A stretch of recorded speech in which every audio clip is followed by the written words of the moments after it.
있습니다. 그래서 오늘 화요일 밤에 오신 여러분들 진심으로 환영하고요. 제가 이제 지금 녹화 방송을 다 시켰어요. 그래서 혹시라도 보시면서도 방송이 좀 제대로 안 나온다면 제가 제 업로드를 녹화한 내용을 재업로드 하겠습니다. 그래서 여러분들 보시는데 어려움 없도록 하겠고요. 빨리 저희 시작하도록 하겠습니다. 그러면 우리 시작하는 기도 황희선 집사님 기도해 주시고 하겠습니다.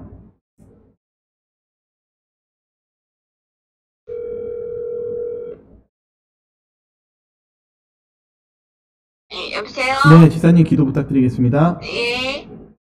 하늘에 계신 감사하신 아버지, 저희들 이렇게 예배 이렇게 잘 준비되어 있으나 지금 방송 사정이 좋지 않습니다. 아버지, 이 모든 일에 함께하여 주시고 또 저희들이 긴장하지 아니하고 아버지의 말씀을 잘 전할 수 있게 도와주시옵소서.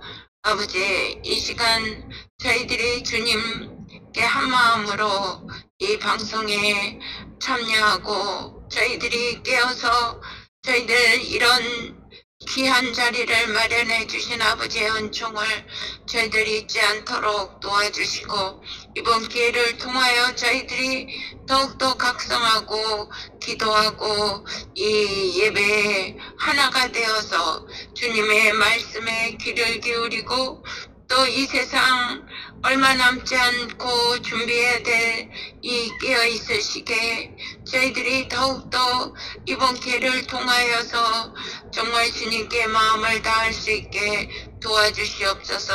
이 예배 시종 일간을 주관하여 주시고 목사님 특별히 밤잠을 자제 않으면서 이 모든 일을 준비한 것이 헛되지 않도록 주님의 은총이 함께해 주시고 또 이 자리에 모이고 있는 그 성도들 각 개인에게 축복하여 주시며 그 한 모든 일이 형통하게 하여 주시옵소서. 특별히 병약하고 또 건강이 좋지 않은 성도들 있습니다. 주님, 그들을 어루만져 주셔서 치유하여 주시옵소서. 이 모든 말씀 예수님의 이름으로 간절히 기도드렸습니다. 아멘. 네, 저희 그러면 첫 번째 청년에게 보내는 기별 보고 계속 이어져서 나가도록 하겠습니다.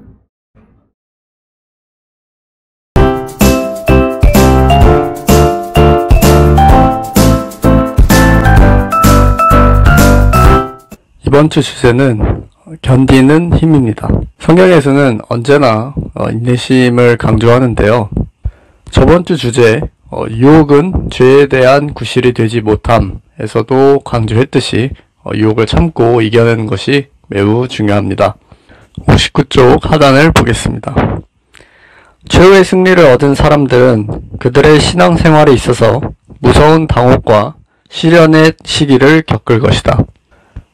지금은 군대가 어떤 종교에 대해서 매우 관대해졌지만 옛날 목사님들, 그러니까 1970년도 이전에 군대를 다녀오신 목사님 같은 경우는 매우 종교 때문에 불미스러운 일들을 당하셨다고 합니다.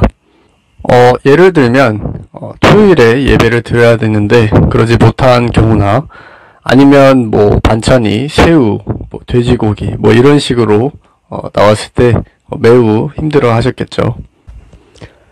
지금은 해체되었지만 제가 입소한 제 102보충대에서는 제7일 안식일 교회를 그 특수 종교로 지정을 해놨더라고요. 사실은 기분이 좀 나빴습니다. 왜냐하면 제7일 안식일 교회가 새로 생긴 그런 어떤 신생 종교도 아니고 삼육대학교만 해도 벌써 2006년에 100주년 기념을 했는데 왜 제7일 안식교를 그런 좀 이상한 특수 종교라고 지정을 했는지 이해가 가지 않았습니다. 이렇듯 제7일 안식교가 우리에게는 너무나도 당연한 종교지만 대한민국에서는 아무래도 다른 종교에 비해서 일요일 교회라든지 이런 종교에 비해서 좀 보편화되지 못한 그런 종교로 취급을 받는 것 같습니다. 그래서 제7의 안식교를 잘 모르는 사람들로부터 오해나 차별을 받기도 하는 것 같습니다. 사실 매우 안타까운 현실입니다. 그러나 여기서 끝나면 우리는 희망이 없죠. 그러나 만일 그대들의 눈이 항상 위로 향하고 그대들의 문제들을 내려다보지 않는다면 그대들은 도중에서 지치지 않을 것이며 그대들은 곧 예수께서 그대들을 도우시려고 손을 뻗치시는 것을 볼 것이다. 여기서 잠깐 오해하시지 마시기 바랍니다. 그대들의 문제를 내려다보지 않는다면 이 말이 절대로 현실을 도피하라 이런 뜻이 아닙니다. 청년에게 보내는 기별에서는 이 문제를 가지고 계속 고민하며 여기에 계속 사로잡혀서 행동하지 않고 그냥 거기에만 정신이 팔려 있어서 앞으로 전진하지 못하는 그러한 상황이 되지 않도록 노력하라고 청년에게 보내는 기별은 전하고 있는 것입니다. 항상 눈을 하늘로 향해 예수님을 보면 우리는 도중에 지치지 않을 것이며 아까 말한 그 문제들을 해결해 주시는 그런 예수님의 손길을 우리는 보게 될 것입니다. 이것이 바로 우리가 견딜 수 있는 힘입니다. 60쪽 하단입니다. 하나님께서는 우리가 절망의 태도가 아닌 굳센 믿음과 희망을 가지고 일할 것을 기대하신다. 우리가 성경을 상고함으로 빛을 받아 예수를 이 세상에 주시사 그를 믿는 모든 사람이 멸망하지 않고 영생을 얻을 수 있게 하신 하나님 아버지의 놀라운 겸손을 보게 될 때 우리는 말할 수 없는 기쁨과 충만한 영광으로 즐거워할 것이다. 여러분도 그 기쁨과 그 충만한 영광을 경험하시기를 바라면서 오늘 말씀을 마치도록 하겠습니다. 오늘도 시청해주셔서 감사드리고 저는 다음 시간에 뵙겠습니다. 감사합니다.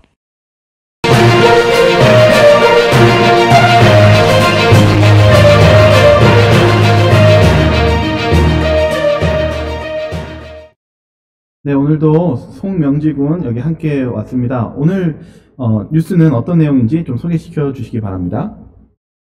네, 오늘 소개시켜드릴 뉴스는요, 두 가지가 있는데, 첫 번째는 트럼프 대통령의 종교 자유 수호에 대한 얘기고, 네. 두 번째 내용은 코로나 속 교회가 살아남기 위해서 어떤 변화들이 있었는지 한번 알아볼 시간을 가지도록 하겠습니다. 네, 그럼 시작해 볼까요?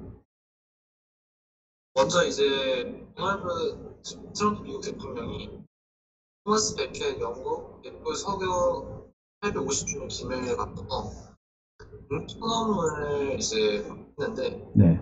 그 내용이 이제 세계의 종교적 박해를 중단할 것을 촉구한다는 내용입니다. 네. 여기서 이 베켓이라는 네. 흔히 종교 자유의 사자라는 표현을 하면서 네. 영국의 대헌장이나 미국 헌법에 있어서 교회가 자유와 이 평화를 얻는데 정말 생애를 다 바친 인물이라고 되고요. 네.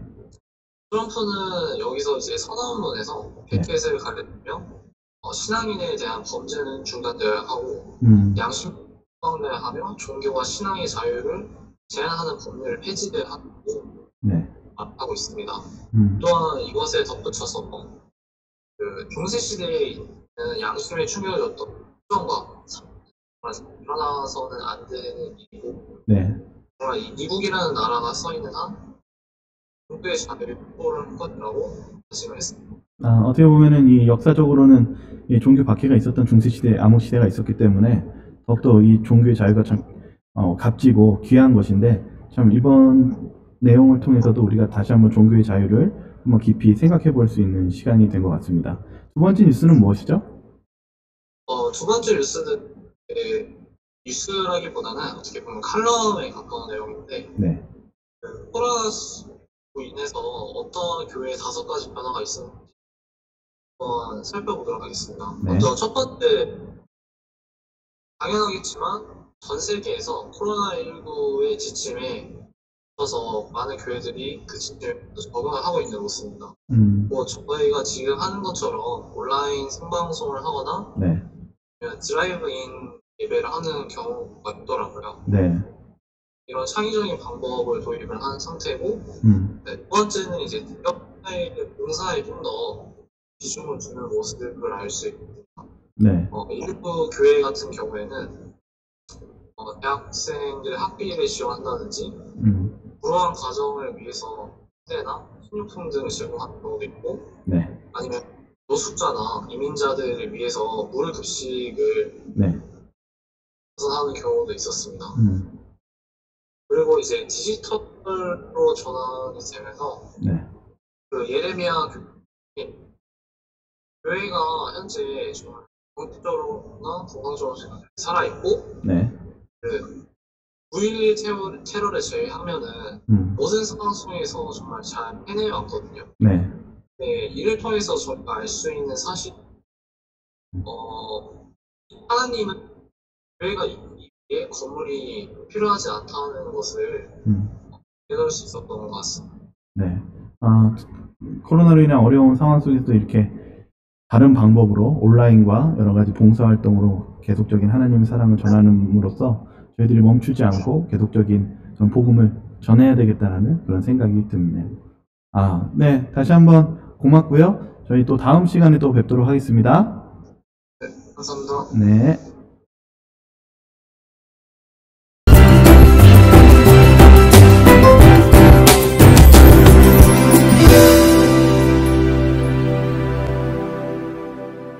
제목 하나님이 아브라함을 시험하셨어요. 아브라함은 하나님의 말씀을 잘못 들은 것은 아닌지 다시 곰곰이 생각했습니다. 하나님께서는 그렇게 끔찍한 일을 하도록 명하시다니, 그러면서도 끊임없이 왜 하고 마음속에 질문했습니다. 참으로 혼란스러운 시간이었습니다. 내 사랑하는 독자를 번제로 드리라 라는 명령은 충격적이었고 이해하기 어려운 것이었습니다. 어느 누구도 이처럼 큰 믿음과 사랑의 시험을 당해본 사람은 없었습니다. 그렇게도 오래 기다린 끝에 얻은 아들, 모든 사람들에게 하나님께서 약속하신 아들이라고 자랑했던 아들인데, 그를 이제 제단 위에 놓고 죽이라는 명령을 받은 것이었습니다. 그는 이보다 더 어려운 시험도 없을 것이며 불순종한다면 더 쓰라릴 것이라고 생각했습니다. 아브라함은 하나님의 명령을 이해할 수 없다고 해도 그 명령에 순종하기로 결심했습니다. 그에게 명령하신 분이 하나님이라는 사실을 잘 알고 있었기 때문입니다. 그 하나님은 자신을 갈대아 우르에서 불러내시고 모든 여행길에 함께하신 하나님이셨습니다. 그리고 마침내 아들을 주시겠다는 약속을 이루셨던 하나님께서 아무 까닭 없이 그러한 희생 제물을 요구하시지 않을 것이라는 믿음이 있었습니다. 그리하여 아브라함은 무거운 마음으로 아침에 일찍 일어나 나귀의 안장을 지우고 두 사람과 그 아들 이삭을 데리고 번제의 새 나무를 쪼개어 가지고 하나님이 자기에게 지시하는 곳으로 떠났습니다. 그들은 종일토록 길을 갔습니다. 하루 이틀 아무 영분도 모르는 두 사람은 길을 따랐지만 아브라함에게 있어서는 너무나 슬픈 여행이었습니다. 아브라함에게는 정말 견디기 어려운 시간이었을 거예요. 그의 발걸음은 점점 더 무겁게 느껴졌을 겁니다. 그들이 여행길에 무슨 이야기를 서로 주고받았을까요? 아무도 그 이야기를 아는 사람은 없지만 우리는 그들의 이야기가 참으로 아름답고 다정한 이야기였을 것이라고 믿고 있습니다. 3일째 되었을 때 아브라함은 사람들에게 나귀와 함께 여기서 기다리라고 말했습니다. 내가 아이와 함께 저기 가서 경배하고 너희에게로 돌아오리라 하고 히브리 성경을 보면 우리가 라는 표현을 사용한 것을 알 수 있습니다. 아브라함의 말 속에는 두 사람이 같이 돌아올 것이라는 큰 희망이 있는 것을 볼 수 있습니다. 어떻게 그렇게 될 수 있을까요? 그는 하나님께서 그들이 함께 돌아올 수 있도록 큰 이적을 베푸실 것이라 생각했을 것입니다. 히브리서에는 이렇게 기록되었답니다. 아브라함은 시험을 받을 때 믿음으로 이삭을 드렸으니 저는 약속을 받은 자로되 그 독생자를 드렸느니라. 저에게 이미 말씀하시기를 내 자손이라 칭할 자는 이삭으로 말미암으리라 하셨으니 산 중턱을 올라가면서 이삭은 아버지와 단둘이 하나님께 새로운 단을 쌓기 위해 여행하는 것을 매우 기쁘고 자랑스럽게 생각했습니다. 그런데 가지고 온 물건들을 살펴보니 빠진 물건이 생각났습니다. 거기에는 희생제물이 없었던 것입니다. 3일 길을 떠나왔는데 가장 중요한 것이 빠져있다니. 이삭이 말했습니다. 아버지, 불과 나무는 있는데 번제할 어린 양은 어디에 있습니까? 아브라함이 두려워하던 순간이 드디어 찾아왔습니다. 그는 모든 사실을 이삭에게 알려야만 했습니다. 그러나 마지막 순간까지 아브라함은 기다릴 수밖에 없었습니다. 그는 떨리는 목소리로 아들아, 번제할 어린 양은 하나님이 자기를 위하여 친히 준비하시라 라고 대답했습니다. 아브라함은 단을 쌓고 나무를 벌려놓았습니다. 단을 쌓고 나무를 벌려놓는데 그렇게 시간이 오래 걸린 적은 단 한 번도 없었습니다. 아브라함은 혹시나 하나님께서 무슨 기적을 행하시지는 않을까 기대하였지만 아무런 일도 일어나지 않았습니다. 그리고 이삭에게 모든 이야기를 해주었습니다. 이삭은 분명 반항할 수도 있었습니다. 그러나 그는 하나님의 명령이었고 그분의 뜻이 분명 있을 것이라는 것을 알고 기꺼이 자신을 바치기로 하였습니다.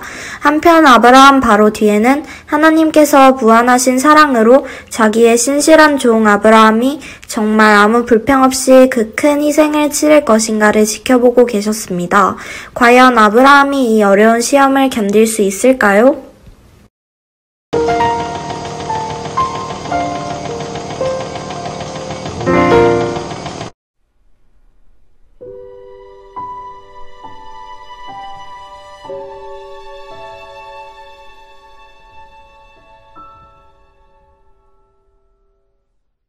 네, 안녕하세요, 목사님. 안녕하십니까. 전병덕 목사님이십니다. 특별히 이렇게 인터뷰 요청해 주셔서 참 감사하고요. 그때 당시 사슴의 동산에 구입하려고 했던 그 금액이 한 어느 정도 되었던 건가요? 사슴의 동산이 제일 처음에 산 것이 8,524평을 샀습니다. 네, 그런데 그것이 산 금액이 약 24만 원이었죠. 24만 원이요? 그때 당시에는 그 돈이 큰 돈이죠. 제법 큰 돈이죠. 그래서 대회에서 교인들을 상대로 해서 모금한다고 하면 좋아하는 사람 아무도 없습니다. 다 싫어해요. 나도 교회 다니고 있을 때 또 싫어했죠. 그런데 그 당시에 연합회 청소년부장이 에이드리안 치카스키라고 하는 선교사분이 미국 선교사인데 그분한테서 힌트를 얻어가지고 아이디어를 생각했는데 그분은 한국에 오시기 전에 미국 레이크 유니언의 위스콘신 컨퍼런스에 청소년부장 하시다가 그 당시에 그분이 청소년부장 당시에 위스콘신 컨퍼런스에 소속 소유인 야영장이 있는데 야영장의 건물이 낙후돼서 동전목에 그래서 동전중에서도 특별히 미와 1전짜리 모기운동을 해서 상당한 액수의 자금을 모금을 해서 그 야영장을 리모델링 하는데 큰 기여한 기사가 그 당시에 미국 잡지에 연합회 잡지에 있어서 그걸 보고서 그걸 본받아서 한 겁니다. 그 아이디어가 있었었군요. 또 그래서 한 것이 동전을 모금하기로. 그 당시 누구도 동전 모아가지고 동전이 1원짜리 5원짜리 제일 큰 것이 10원짜리인데 이거 모아가지고 땅을 산다는 건 상상을 할 수가 없었어요. 다 믿질 않았죠.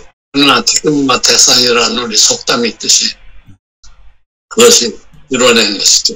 동전만 내라고 하니까 끝까지 동전 이런 생각을 갖게 되거든. 그래서 동전 모금 운동은 동전 내가지고 개인이 경제에 지장이 있거나 교회에 지장이 있는 건 없거든. 그래서 동전 모금 운동으로 해서 그 돈으로 야영장 구입하고 또 시설을 구입하죠. 그렇다고 사슴 농사를 팔겠다고 내놓은 것을 산 것이 아니라 안 판다고 하는 것을 그야말로 상당히 힘을 들여가지고 설득을 해서 그걸 사게 됐죠. 그래서 그걸 설득하러 다니느라 처음에 가기서에서 17번째 가가지고서야 계약을 했습니다. 17번이요? 예. 그래서 여기 서울서 그 당시에 거기까지 가는 데는 우리가 자가용 시대도 아니고 한때라 한 번 가는데도 하루뿐 내야 할 때입니다. 그래서 한 14번째 가서야 계약을 했습니다. 그 모금 활동에 대해서 좀만 더 질문 드릴게요. 얼마나 기간 동안 모금이 되었고, 그때 당시에 성도님들이 기억에 남는 그 모금 활동이 있었나요?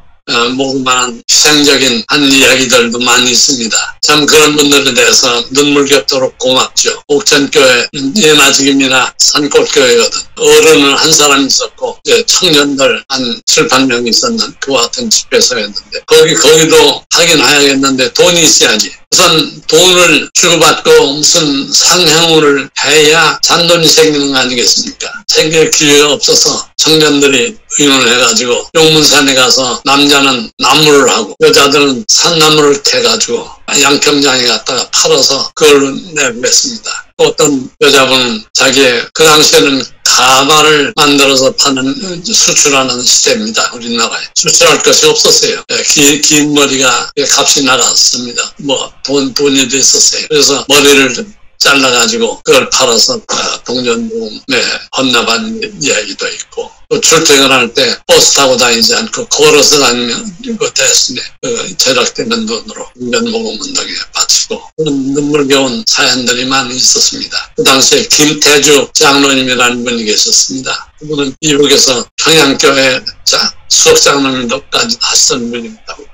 혼자 단신으로 이북을 해서 내려와가지고 홀로 근근히 살아가시는 분인데 무슨 일을 하셨냐면 조그만 그림 조각을 그것도 아이들에게 전도 겸하기 위해서 성화 그림 조각을 초등학교 정문 근처에서 판매를 해요. 그래서 그러면 그리고 그 돈이면 그림 조각이니까 다 큰 돈이 거래되는 것이 아니라 잔돈만 거래되는데 그것을 거래해가지고 전부 손에 그 당시에 우리가 장려한 것은 동전이 내 손에 들어오면 그건 다시 되쓰지 말고 모았다가 동전 모금 운동으로 바치고 또 잔돈 쓰지 말고 큰 돈만 써서 그렇게 하라고 장려하던 때인데 그래서 이 할아버지는 동전만 다 받으시 거래가 되니까 그 돈을 전부 바치는데 성미라고 있었습니다. 지금도 성미라는 게 하나님 교회가 더 있는지 모르지만 그 활동을 위해서 쌀을 조금씩 모으는 방법이었는데 돌아가면서 이 할아버지가 조그만 주머니에 동전을 담아가지고 와서 성미 주머니인 줄 알았는데 보니까 국군에서 동전 주머니더라. 그분이 그렇게 바쳐서 지금 이 세상 떠난 사람들이 대부분이고 한데 참 하나님께서 크게 상 주시기를 바랍니다. 모금운동을 해서 24만 원만 모금이 돼가지고 샀으면 좋겠다 했는데 24만 원만 모금된 것이 아니라 60만 원 이상이 모금이 됐어요. 동전 모금이 운동을 해서. 아, 그 이상이 더 모였던 거예요? 땅을 구입하고 그 이상이요? 땅을 구입하고 더 남았죠. 반도 더 남았죠 뭐. 그래. 그때 당시에 모금 운동이 굉장히 크게 일어났던 거네요. 그러면요, 이 동전 모으기 운동이요. 아주 붐을 일으켰지. 온통. 네. 거기에 반대하는 사람도 있었지만 반대하는 사람이 붐을 일으키니까 반대가 이제 자제를 둡니다. 아, 이게 다시 이제 조용해졌군요. 땅은 24만 원 주고 이제 산 거고. 네. 그리고 진입로도 내야 하고 운동장이라 그 당시에는 차가 없으니까 주차장 필요성은 없었어요. 운동장이 있어야 하고 그리고 숙소가 있어야 하고 보이는 강당이 있어야 하고 밥하는 주방이 있어야 하고 안에 숙소가 있어야 하고 제일 처음에 한 것이 울타리를 했습니다. 철조망으로. 지금도 가보면 사슴동산 울타리 잔재가 군데군데 보입니다만 철조망으로 콘크리트 기둥을 세워서 울타리를 하고 지금은 울타리 많이 치는 것이 절실히 불가하지 않지만 그 당시에는 남의 땅에 그냥 무단 출입하는 일들이 일비제해서 또 울타리를 치는 일 그런 일들이 있었죠.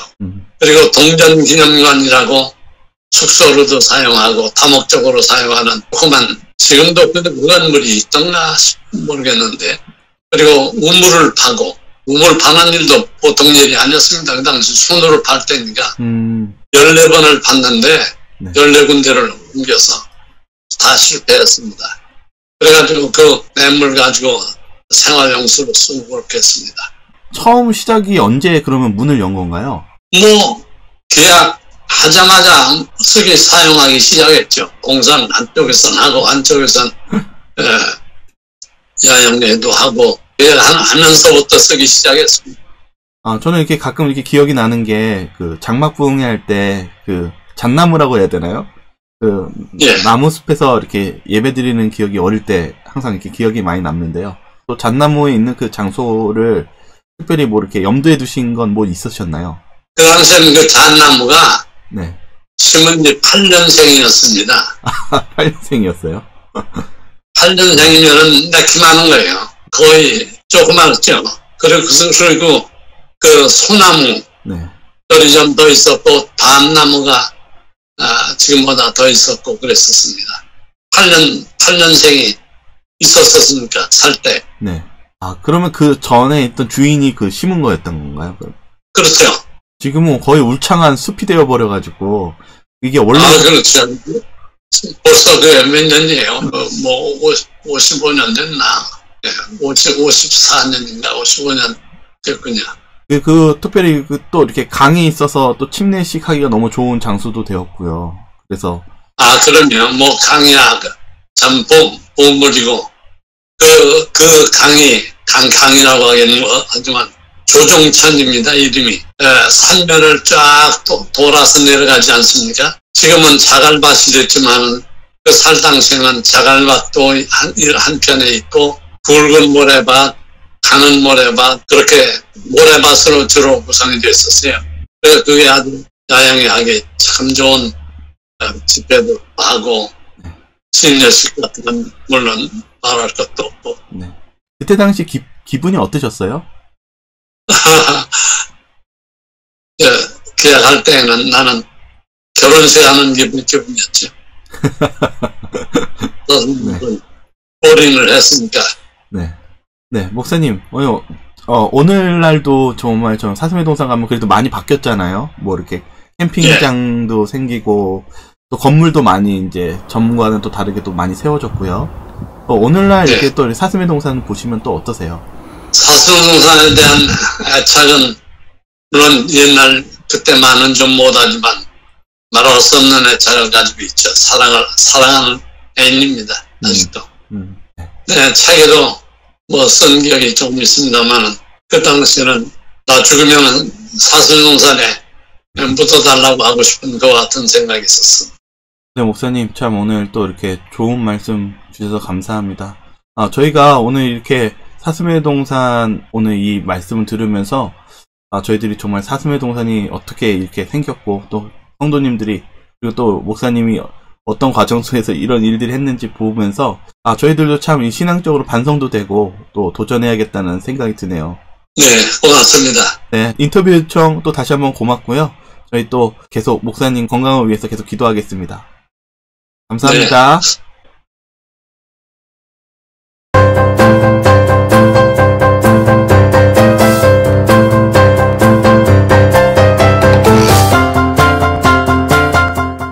안녕하세요, 제피들역입니다. 여러분들은 샌드위치 좋아하시나요? 여기 비건분들도 맛있게 즐길 수 있는 서브웨이 샌드위치를 소개하겠습니다. 채식을 하시는 분들은 친구분들과 외식을 할 때 난처한 경우가 많습니다. 하지만 서브웨이에선 고민을 1도 안 하셔도 됩니다. 비록 여기에도 고기가 재료로 있기는 하지만 이곳은 자기가 원하는 야채만 골라서 주문해 먹을 수 있기 때문에 맛있는 비건 샌드위치를 먹을 수가 있습니다. 오늘 먹는 친구들은 채식주의자들은 아니지만 오늘 맛 평가를 위하여 출연해 주었습니다. 이곳의 특징은 제조 과정을 전부 고객이 지켜보고 개인의 취향대로 하나하나 주문할 수 있어서 많은 사람들이 좋아합니다. 해외에서는 패스트푸드보다 더 건강한 음식이라고 말하는 사람들도 많이 있습니다. 서브웨이는 다른 패스트푸드보다 건강에 해롭지 않다는 것을 강조하고 있습니다. 실제로도 열량이나 포화지방의 함량은 햄버거 브랜드들보다 낮은 편입니다. 그리고 다른 브랜드의 햄버거버는 GI 지수가 높은 빵이지만 서브웨이의 경우 통밀이나 길이가 들어간 빵을 고를 수 있는 장점이 있습니다. 미국 캘리포니아 샌프란시스코의 서브웨이 출입문에는 학교 병원에서 입점시켜 놓았을 정도로 건강한 샌드위치 브랜드라는 느낌으로 광고를 하고 있습니다.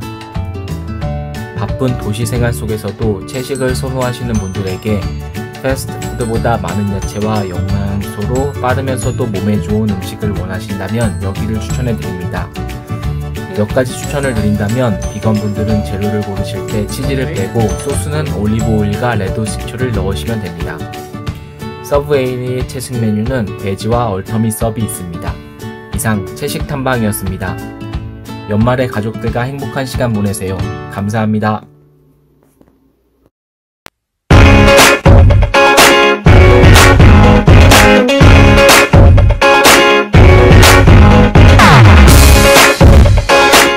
네, 안녕하세요, 목사님. 안녕하십니까. 안녕하십니까. 지난 시간에 이어서 저희가 또 이게 아직 맞춰지지 않은 내용들이 있었는데요. 마지막 시대를 향해 가고 있는 이 시대에 저희들에게 어떤 오늘 주제를 설명해 주실지 말씀해 주시죠. 지난 시간에 지금 이 시대가 용에 부리는 두 전사죠.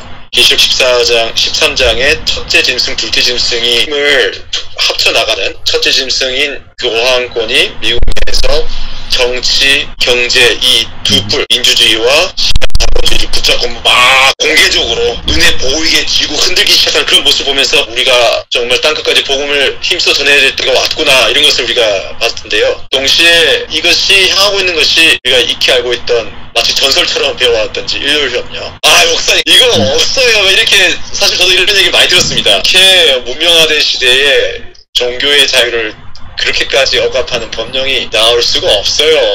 뭐 이해는 됩니다. 그런 심정들이. 하지만 저는 오히려 지금 그 어느 때보다 이런 것들이 살갑게 느껴집니다. 그리고 일요일협령은 있을 것입니다. 있을 것이고 그것을 선지자가 보았고 성경이 예언하고 있고 그러면 그때 우리는 어떻게 해야 되는가? 그리고 일요일협령 내린 다음에 그 다음은 또 뭔가? 일요일협령이 그게 끝이 아니거든요. 그 다음은 어떤 일이 벌어지고 그럼 또 우리는 또 어떻게 해야 되는가?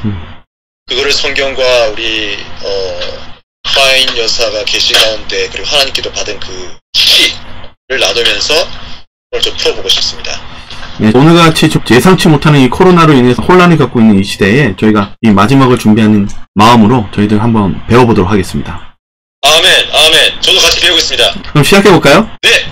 제목이 지난주에 의해서 주님 도대체 어떻게 되는 겁니까? 첫째 짐승과 둘째 짐승이 힘을 합쳐서 우상에게 생기를 불어넣는 즉 일요일협령이 미국을 중심으로 시작될 것이다. 이것이 계시록 13장의 내용입니다. 그리고 경제, 종교, 정치가 하나가 되어서 그 방향으로 나갈 것인데 지금 있는 다양한 재앙들, 기후변화 그리고 그것과 연관되어 있는 이런 전염병의 창궐, 코로나 바이러스 이 두 가지가 일요일협령 제정을 위한 쌍끌이체라는 것을 우리가 지난 시간에 봤습니다. 그리고 이것이 결국은 일요일협령을 위한 기반을 만들 것이다 라고 했는데 그러면 일요일협령이 되면 어떻게 될 것인가? 우리가 이거 저희가 한번 나눴었는데 오늘 이것을 다시 한번 짚고 넘어가야 될 것 같아요. 1902년 8월 17일 화인 여사가 이렇게 썼습니다. 사랑하는 형제에게 나는 일요일 법령이 강요될 때 그대가 무엇을 할 것인가에 대한 질문에 대답하고자 한다. 아주 직접적인 질문에 대한 아주 명확한 답을 하고 싶은 겁니다, 지금. 네. 그대가 다가오고 있는 것처럼 보이는 위기를 우리가 기대하고 있던 때에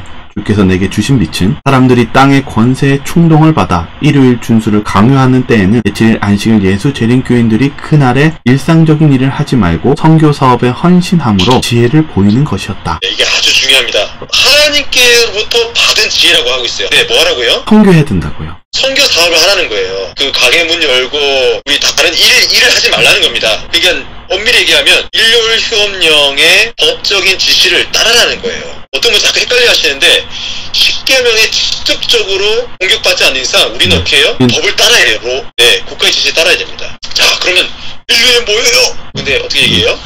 일요일 휴업령에 도전하는 것은 다만 그 법을 강행하려는 비종교적 열성문자들의 핍박을 더 강하게 해줄 뿐이다. 어느 때라도 그대를 범법자라고 부를 구실을 주지 말라. 저는 이게 참 큰 마음의 짐입니다. 왜냐하면 하나님 법 지키십시오 하면서 세속법 안 지키면 될까요? 안 될까요? 지켜야 되지 않을까요? 그래도요? 지켜야죠. 네. 그러니까 이 초창기 우리 그리스도인들은 로마 제국의 핍박 안에 있으면서도 끊임없이 로마 정권을 향해서 뭐라고 얘기했냐면 우리는 최고의 시민들이다. 세금 문제부터 시작해서 모든 법을 잘 지켰어요. 준법 시민이었습니다. 근데 뭘 거부했어요 결국? 황제 숭배. 그렇습니다. 황제 숭배를 거부한 거예요.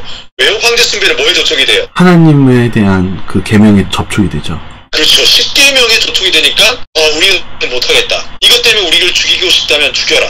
하지만 알아다오. 우리는 최고의 시민이다.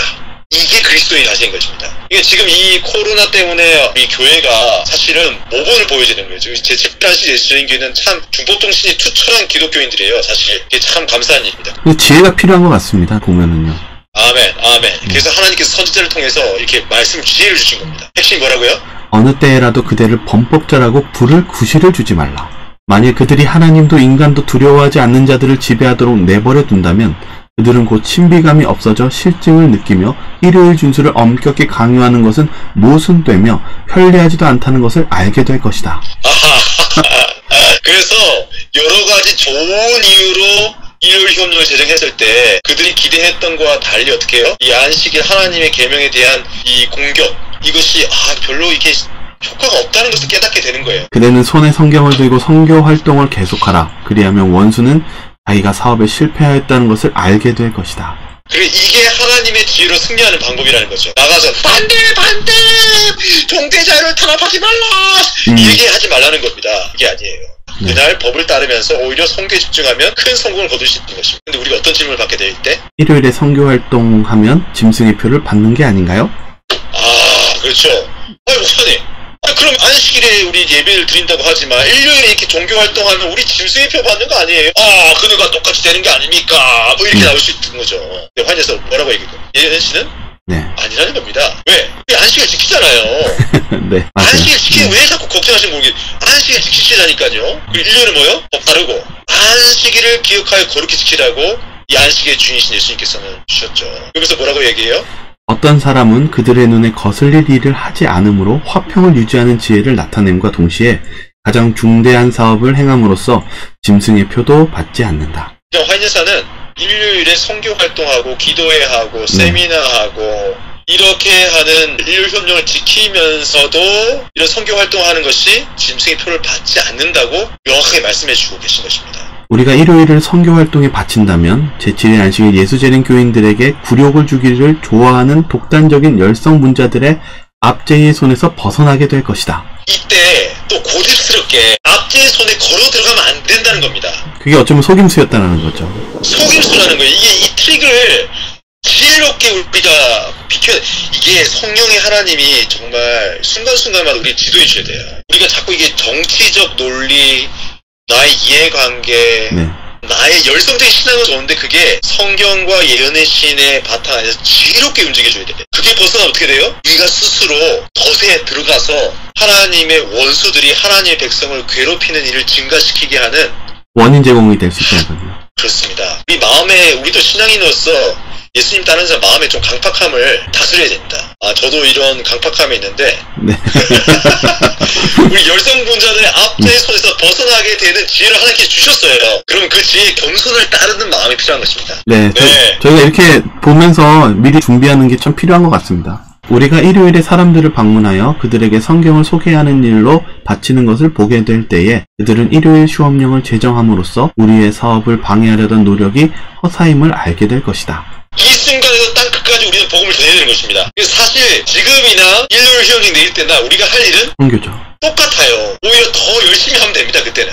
우리 너무 이거 가지고 두려움, 어떻게 이렇게 할 필요가 없는 거예요. 지금 그렇게 된 건 뭐예요? 우리가 하나님의 말씀과 선지자를 통해서 우리에게 주신 기별을 잘 연구하지 않았다는 뜻인 것입니다. 일요일은 주님을 위하여 큰 일을 성취하도록 여러 가지 일들을 수행하는 데 사용할 수 있다. 일요일에 호회 집회나 가정 집회를 가질 수 있으며 집집 방문하는 일도 할 수 있다.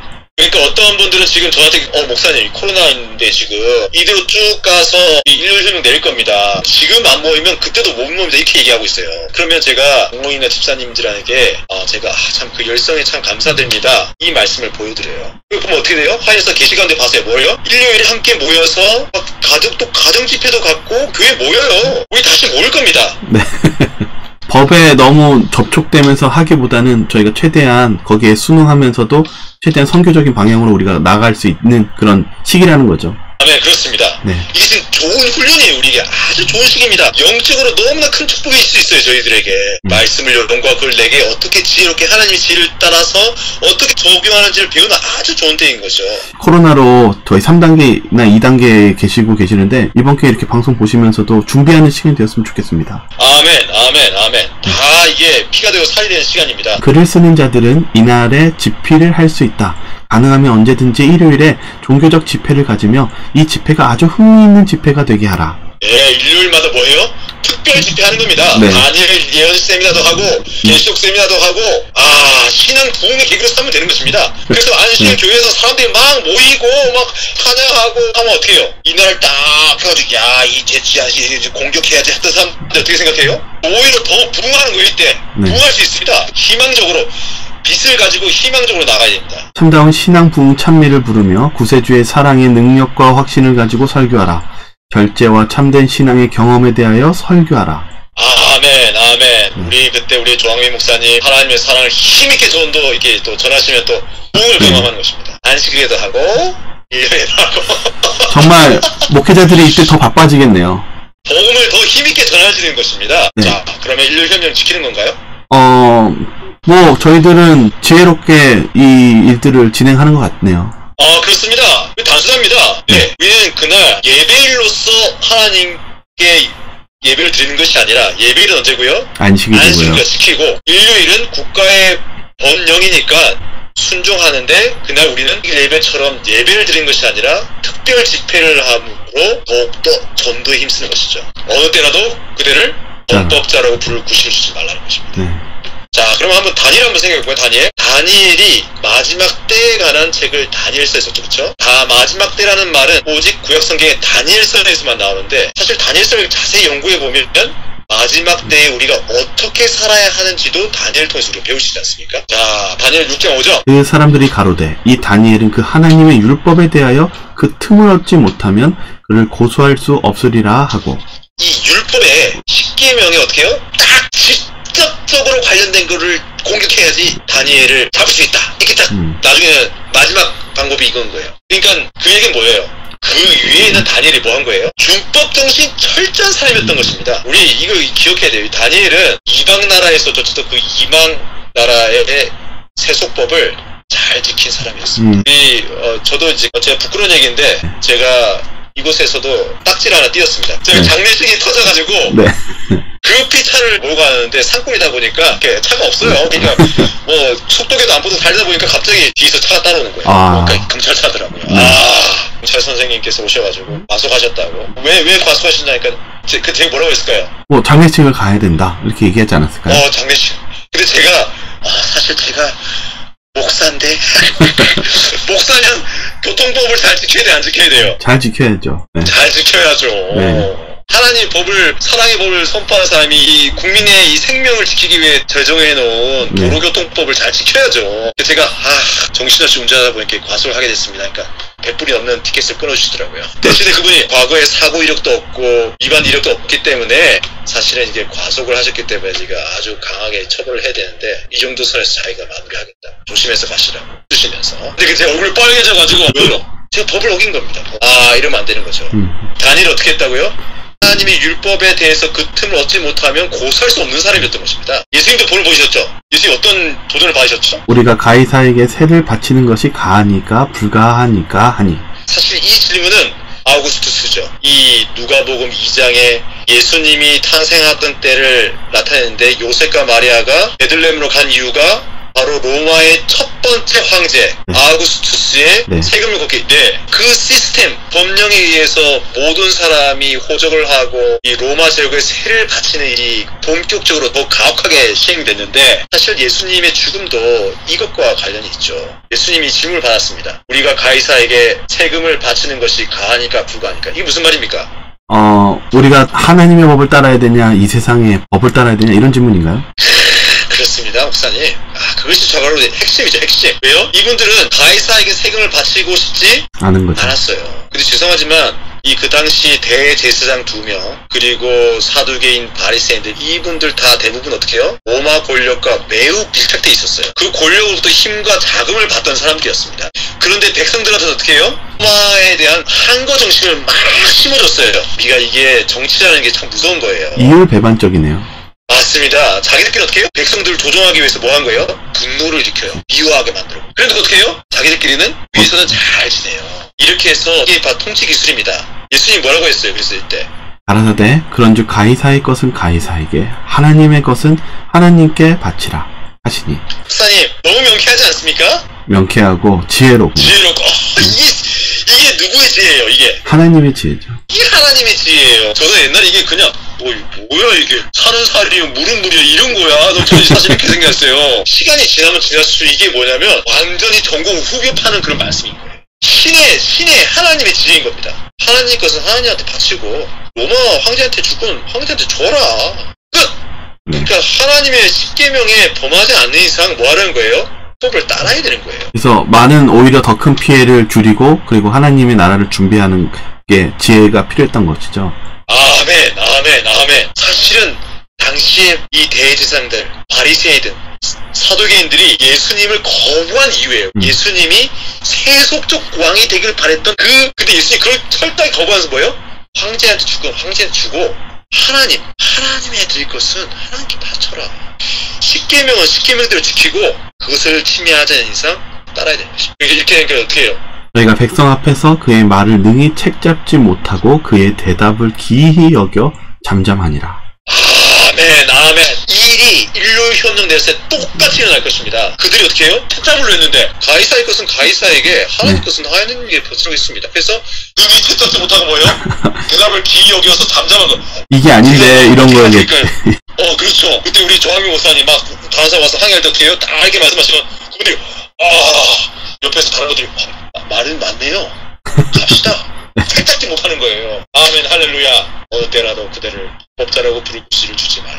그래서 이제 이 일이 이르기 전에 예수님께 이렇게 말한 것은 이유가 뭐예요? 이를 이룰 때에 너희로 믿게 하려 함이라. 아멘. 오늘 우리가 나눈 이 말씀 우리가 기억하고 일이 실제 이를 때에 이렇게 적용했을 때 어떻게 해요? 하나님이 약속한 그 축복을 우리가 그때 받게 될 것입니다. 네. 아멘. 정말 하나님이 세상 끝날까지 함께 하신다는 걸 느끼게 되네요.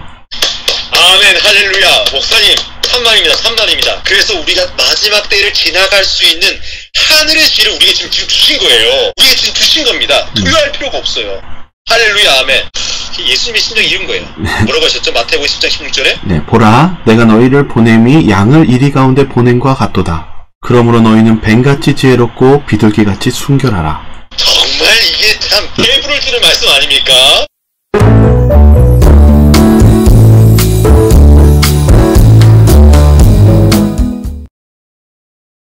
네, 잘 보셨죠? 오늘 또 죄송합니다. 일단 인터넷 사정 너무 안 좋아가지고요. 결국 끊어졌는데요. 저희가 녹화 방송 바로 올리도록 하겠습니다. 저희 기도하고 마치도록 하겠습니다. 기도하시겠습니다. 하나님, 오늘도 저희들 또 방송 안에 또 은혜 나누게 도와주셔서 감사합니다. 여러 가지 방송 사정으로 어려움이 있었지만 저희들 또한 그 가운데서도 은혜 같이 나누고 다시 힘을 얻는 그런 시간 되게 도와주시옵소서. 오늘 하루도 저희와 함께 해주시길 바라며 사랑 많으신 예수 그리스도 이름으로 기도드립니다. 네, 일단 제가 빨리 조치를 취해서 다시 올리도록 하겠습니다. 편안한 밤 되시기 바라고요. 저희는 금요일 그리고 또 그 프로그램에 다시 찾아뵙도록 하겠습니다. 편안한 밤 되시기 바랍니다. 감사합니다.